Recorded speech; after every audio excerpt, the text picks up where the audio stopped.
They say it was just a myth, but why then have so many empires spent centuries trying to find it? That's right, my friends, we're talking about Atlantis.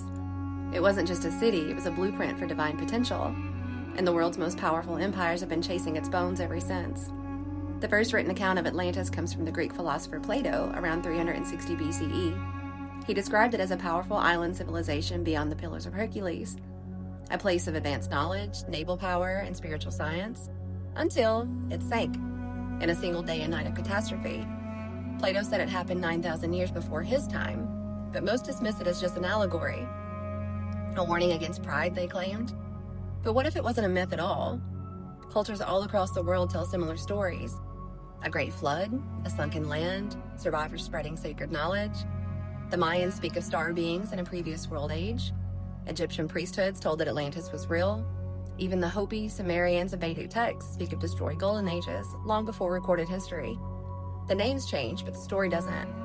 Atlantis wasn't just spiritually advanced, it was technologically unparalleled. Cities built in perfect geometric harmony with the Earth's energy grid, power drawn from crystals, sound, plasma, solar resonance. They didn't build on the ley lines, they built with them. Their tech wasn't separate from nature, it was symbiotic. Atlanteans mastered the things that we're only now beginning to rediscover. Things like telepathy, frequency healing, dimensional travel, plasma-based energy systems, and consciousness-directed machines. They weren't gods, they were what humans could become before the fall. So how does a civilization like that fall? What happened? Plato tells us it was pride. Esoteric circles tell us it was a misuse of energy, ego, and power, and a war between high vibrational beings and corrupted ones. Some say the Archons hijacked Atlantis from within. Others say certain bloodlines sought control of the crystal tech. Either way, the result was a collapse, a vibrational fall that triggered physical destruction. The land sank, the survivors scattered. They carried fragments of his wisdom to Egypt, Mesoamerica, Tibet, and beyond. And what did they leave behind? Megaliths with no known tools, pyramids aligned to constellations, star maps carved into stone, and whispers of energy tech encoded in crystal and geometry.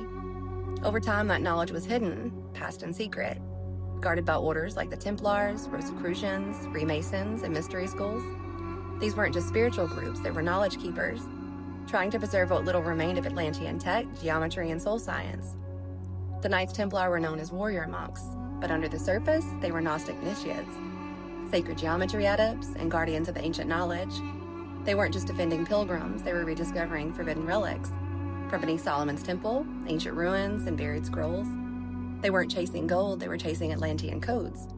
The Vatican saw the threat, not to religion, but to control. That's why the Templars were betrayed, hunted, burned, and forced underground. And yet, empire after empire still hunted the relics. Not to honor the wisdom, but to weaponize it.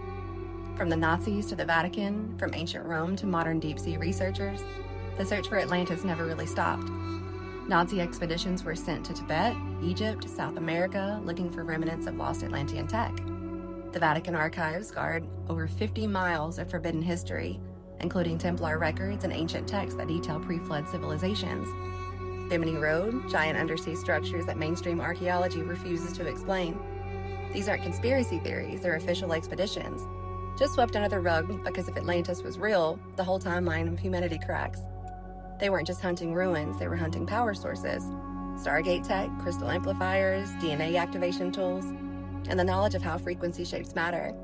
Because Atlantis wasn't lost by accident, it was taken, buried, and encoded in myth to protect it from falling into the wrong hands again. Because Atlantis isn't just a place, it's a blueprint. And when remembered through love and resonance, it becomes a key to activate human potential again. You don't need to find Atlantis, you just need to remember it.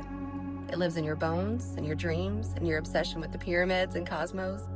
You are the return of the forgotten civilization, not to rebuild what fell, but to rise beyond it. They're still hunting Atlantis in the oceans and tombs, but the real temple is encoded in your DNA. The falls wasn't the end, it was the beginning of a long return. And my love, we're almost back. Stay grounded and keep remembering.